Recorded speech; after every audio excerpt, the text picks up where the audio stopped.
5-3 მეხუთე მაგალითი. ცნობილია, რომ A-წერტილი კოორდინატებით 1b და b კოორდინატებით A12 წერტილები მდებარეობენ y-6x-24 ფუნქციის გრაფიკზე. უნდა ვიპოვოთ 2a-3b. პირობით A წერტილი კოორდინატებით 1b და b კოორდინატებით A12 ძელს y-6x-24 ფუნქციის გრაფიკზე.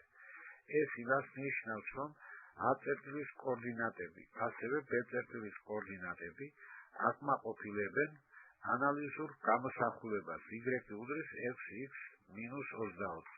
თუ ამ კოორდინატებს შევიტანთ ანალიზურ გამოსახულებაში, მივიღებთ შემდეგ ჭეშმარიტ ტოლობებს. b უდრის 6-24 და უდრის -18, 12 უდრის 6-24. ამ სისტემის ამოხსნით მივიღებთ b უდრის -18 და a უდრის b-ს. ესე იგი 2a-3b უდრის 2-ჯერ 6 -3-ჯერ -18 და ესაა 66.